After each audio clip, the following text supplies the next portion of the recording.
Before you continue watching, I want you to notice something. Right now, your mind is already doing it. It is not just listening, it is comparing, analyzing, predicting what is about to be said next. Maybe even questioning if this video will be worth your time. Most people will ignore that. But if you can actually see it happening, then this video is about you. Because there is a certain kind of person whose mind never truly stops. Even in silence, it keeps moving. It scans, interprets, connects patterns that no one else seems to notice. And at first, this feels like an advantage, like intelligence, like awareness, like seeing reality more clearly than everyone else. But over time, it becomes exhausting because you are not just living your life, you are thinking about your life while it is happening. You walk into a room and instantly feel that something is off. No one says anything directly, but you notice the tone, the pauses, the subtle tension in the air. A simple conversation does not stay simple. It turns into layers, meanings, possibilities. And even after it ends, it does not end inside your head. It repeats, it evolves, it expands, until one moment becomes 10 different interpretations. And the strangest part is, you start to believe all of them. So today we are going to break down the psychology of people who think too deeply for their own peace, and why their greatest strength slowly turns into something that drains them every single day. It usually begins in one of two ways. The first is something you never chose. From the very beginning, your brain was wired differently, more sensitive, more reactive, more detailed. Psychology calls this heightened sensitivity. But what it really means is simple. Your mind does not filter the world the same way. Where others see a situation, you see details. Where others hear words, you hear intention. The world feels sharper, louder, more intense, not because it is, but because your nervous system processes it that way. But for many people, this awareness is not something they were born with. It is something they built, something they needed. Imagine growing up in an environment where emotions were unpredictable, where safety depended on moods, not rules, where a small change in tone could mean everything shifts. In that kind of world, you do not relax. You adapt. You learn how to read people before they speak. You memorize patterns. You become aware of everything, because noticing becomes survival. And over time, your brain learns one rule. If I see everything, I can protect myself. The problem is, that rule does not disappear when the danger is gone. It stays, and it follows you into adult life. This is where the first sign appears: constant analysis. For most people, a moment ends when it ends. But for you, it continues. A message is not just a message, it is a signal. Why did they say it like that? Why did they take longer to respond? Did something change? Your mind connects dots instantly. It builds meaning out of small details. And it feels real because your brain treats it like understanding, not imagination. Then comes the second layer, hyper self-awareness. You do not just analyze the world, you analyze yourself inside it. Every word you say gets reviewed. Every reaction gets questioned. You laugh and immediately think about how it sounded. You speak and replay your sentence seconds later. You feel something, and instead of experiencing it, you evaluate it. Why do I feel this? Is this correct? Should I feel something else? It is like there is a second version of you constantly watching.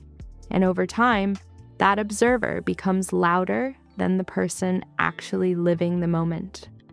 This slowly affects relationships, because when you see too much, you stop trusting what is simple. A compliment feels layered.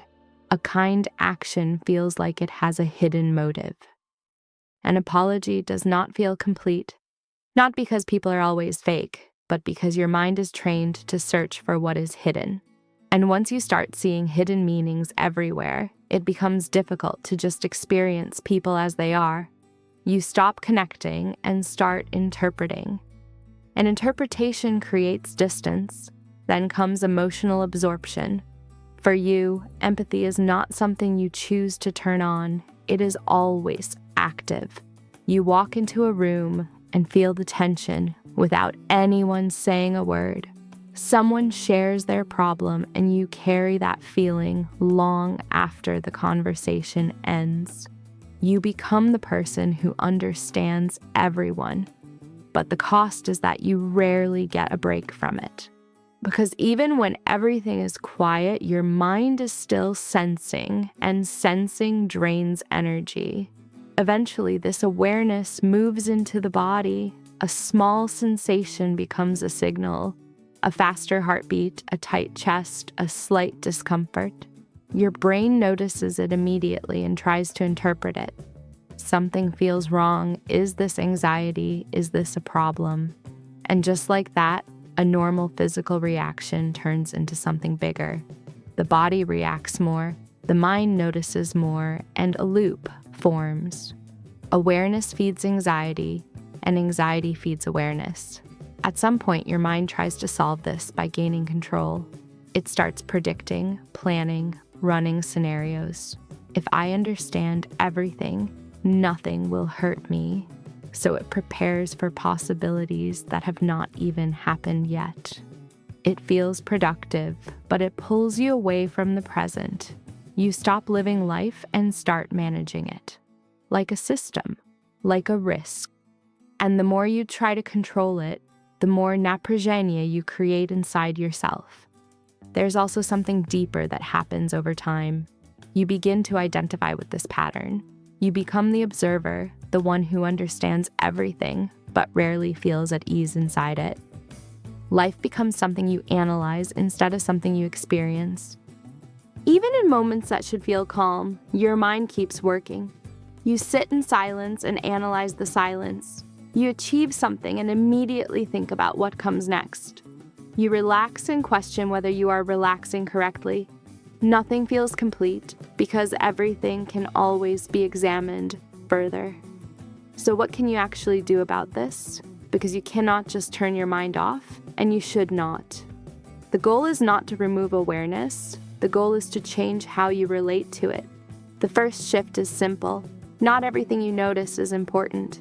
Just because you can analyze something does not mean you should. A delayed response is not always rejection. A quiet moment is not always tension.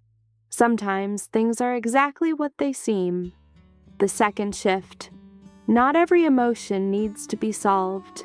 You can feel something without turning it into a problem. Emotions are temporary. They do not always require explanation. When you stop trying to solve every feeling, your mind starts to slow down. The third shift. You do not have to carry everything. You can notice without absorbing. You can understand without taking responsibility. You can see deeply and still remain light. And there is one more shift that changes everything. Learning to be in a moment without trying to improve it. Not every moment needs meaning. Not every moment needs analysis. Sometimes a moment is enough simply because it exists. And the more you allow that, the quieter your mind becomes. Not silent, but calmer, more stable, more yours. Before you leave this video, I want you to do something most people will ignore. Think about the last time your mind would not stop, the situation you kept replaying again and again. Now write it in the comments in one short sentence, just the trigger. Because when you see other people describing the same pattern, something changes. You realize it is not just you. Also try this. After this video ends, do nothing for 30 seconds. No phone, no distractions. Just sit and watch what your mind does. If it immediately starts jumping between thoughts, now you see it. Not as who you are, but as a pattern. And once you see the pattern, you can change it. If this felt a little too accurate, that is not a coincidence. It means you are starting to notice something most people never question. Subscribe if you want to understand your mind in a way that actually changes how you experience your life. And send this video to someone who overthinks everything but never talks about it.